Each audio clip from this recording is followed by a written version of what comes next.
Hi viewers. December 9 Mahanadi serial என்னாச்சுன்னு சொல்லி பார்க்கலாம்க்கு முன்னாடி எங்கள் சேனல் சப்ஸ்கிரைப் பண்ணாதவங்க மறக்காம சப்ஸ்கிரைப் பண்ணுங்க. இன்னைக்கு என்ன அப்படின்னு சொல்லி பார்த்தீங்கன்னா, எங்கள் காவேரி வந்து விஜயோட ஃபோனுக்காக வெயிட் பண்ணி பார்க்குறாங்க.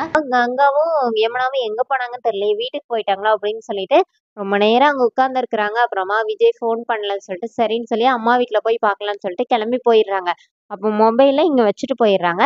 இங்கே என்ன ஆகுதுன்னா, விஜய் வந்து காவேரி அப்பவே ஃபோன் பண்ணால நம்ம பேசவே இல்லைல்லன்னு சொல்லிட்டு வெண்ணிலா கிட்ட ஒரு நிமிஷம் நான் ஒரு கால் பேசிட்டு வந்துடுறேன் அப்படின்னு சொல்லி கார்ல இருந்து இறங்கி கீழே போய் ஃபோன் பண்றாரு.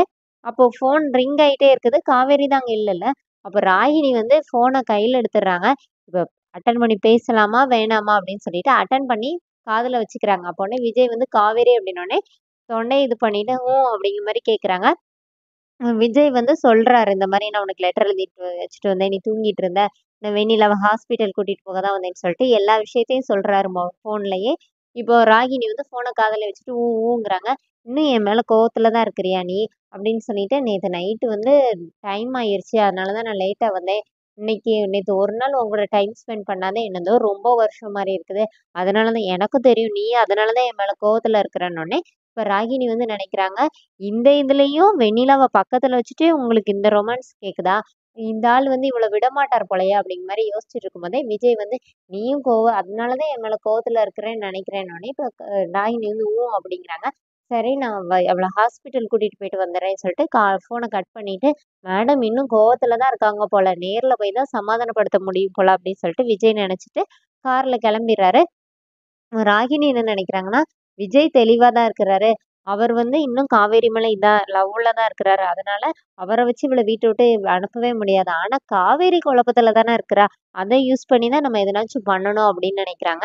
இப்ப கால் ஹிஸ்டரியில அந்த நம்பர வந்து டெலீட் பண்றதுக்கு என்ன பண்ணலான்னு பார்த்தா, பேட்டர்ன் போட்டிருக்காங்க. அத வந்து YouTubeல பார்த்து அந்த பேட்டர்ன எடுத்துடுறாங்க. எடுத்து அப்புறமா கால்ல வந்து டெலீட் பண்ணி வச்சுட்டு ராகினி போயிடுறாங்க. இங்க என்ன ஆகுதுன்னா, காவேரி வீட்டுக்கு வராங்க. வீட்டுக்கு வந்தோனே சாரதா வந்து திட்டுறாங்க.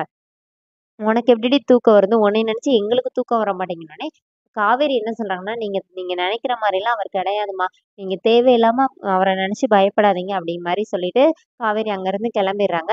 இங்க என்ன ஆகுதுன்னா, குமரன் போயி இங்க நிவின் கிட்டயும், யமுனா கிட்டயும் சொல்லி வருத்தப்பட்டுட்டு இருக்கிறாரு. இந்த மாரி காவேரி இப்படி பண்ணிட்டாளே, அவள நினைச்சா தான் எங்களுக்கு வந்து ரொம்ப கவலையா இருக்குது. அந்த மாரி சொல்லிட்டு இருக்காங்க. இப்ப யமுனா வந்து இத போய் பாசம்ன்னு சொல்லிட்டு இவர்கிட்ட வந்து சொல்லிட்டு இருக்காங்களே அப்படின்னு சொல்லிட்டு யமுனா நினைக்கிறாங்க. அப்ப உடனே யமுனா என்ன சொல்றாங்கன்னா, அக்கா மட்டும் கடையில தனியா இருப்பாமாமா அப்படி இப்படின்னு சொல்லி வேற வேற பேச்சு மாத்தி மாத்தி விடுறாங்க.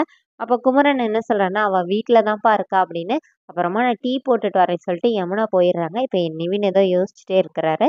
அதோட என்னோட எபிசோட் ரன் பண்ணியிருக்காங்க. தேங்க்யூ.